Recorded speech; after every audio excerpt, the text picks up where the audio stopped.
Hello students, welcome to in my class.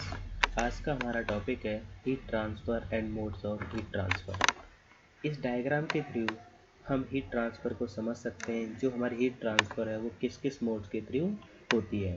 तो heat transfer जो है कंडक्शन, कन्वेक्शन और रेडिएशन के थ्रू होती है। कंडक्शन, जो भी हमारा सॉलिड ऑब्जेक्ट होता है सबसे ज़्यादा हीट ट्रांसफ़र उसमें होती है due to lattice vibration. Convection के अंदर जो हमारी हीट ट्रांसफ़र होती है वो सबसे ज़्यादा लिक्विड के अंदर होती है। रेडिएशन में जो हमारी हीट ट्रांसफ़र होती है वो गैसेस में होती है सबसे ज़्यादा। कंटेंट्स जो हम इसके अंदर पढ़ने वाले हैं प्रेजेंटेशन में, introduction and modes of heat transfer के 3 मोड्स होते हैं, conduction, convection and radiation. Introduction. Heat, what is heat? Heat हम जानते हैं, heat is the form of energy which flow higher temperature to lower temperature. Means जो हमारी ऊष्मा है, ऊष्मा क्या है? एक ऊर्जा का ही रूप है जो उच्च ताप से निम्न ताप की ओर बहती है। Heat always moves from a warmer place to cooler place. इस डायग्राम में हम देख सकते हैं ये हमारे एक पॉट है, कंटेनर, इसमें कोई भी लिक्विड है वो हीट है। तो जो हमारी हीट ट्रांसफ़र हो रही है इसका टेम्परेचर कितना है? हॉट कॉफ़ी 70 डिग्री सेल्सियस से, और जो हमारा कोल्ड एनवायरनमेंट है 20 डिग्री सेल्सियस से। जो हमारी हीट ट्रांसफ़र होगी 70 डिग्री सेल्सियस से 20 डिग्री सेल्सियस तक। कब तक? जब तक थर्मल इक्विलिब्रियम, तापीय साम्यावस्था की कंडीशन ना आ जाए। मीन्स इसका टेम्परेचर 20 डिग्री सेल्सियस के बराबर नहीं हो जाएगा तब तक हमारी हीट ट्रांसफ़र होती ही रहेगी। Why we need heat transfer? Heat transfer की ज़रूरत हमें क्यों पड़ी? हम जानते हैं, a thermodynamic simply tells us how much amount of heat transfer from one equilibrium state to another equilibrium state. Equilibrium state में मतलब hotter area to cooler area.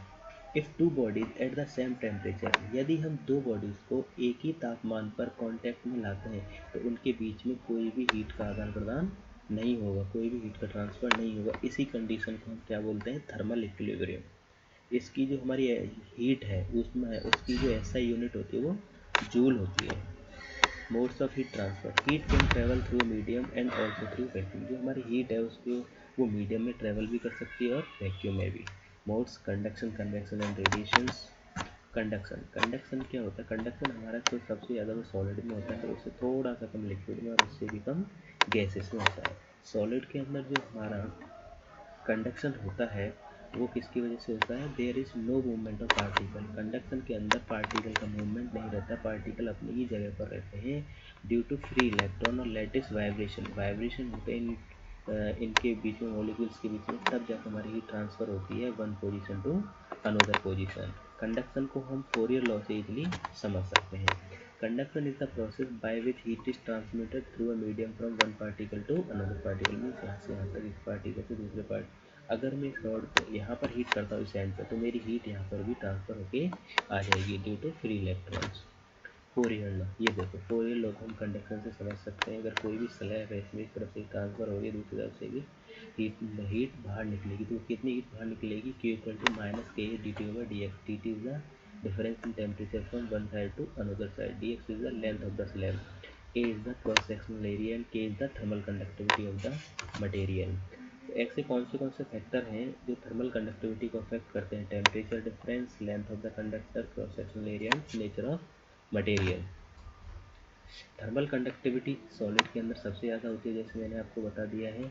If you stir hot T using a metal spoon you will observe that the handle of the spoon become hot. अगर यदि हमें गर्म चीज़ को spoon से, metal की spoon से चलाऊंगा तो उसका हैंडल भी क्या होता है? गर्म हो जाता है। वह liquid are poor conductor of heat. Liquid हमारे पुअर कंडक्टर क्यों होते हैं हीट के? क्योंकि लिक्विड के अंदर जो हमारे इंटरमोलिकुलर डिस्टेंस क्या होती है? ज़्यादा होती है। थर्मल कंडक्टिविटी इन गैसेस, सेम एज गैसेस के अंदर भी हमारे लार्ज डिस्टेंस होती है, जो हमारे मॉलिक्यूल्स होते हैं और वर्ड्स कंडक्टर होता है गैसेस हमारी थर्मल कंडक्टिविटी। अब कन्वेक्शन में क्या होता है? कन्वेक्शन सबसे ज़्यादा हमारे किस में होता है? लिक्विड के अंदर होता है, थोड़ा बहुत कम गैसेस में भी होता है।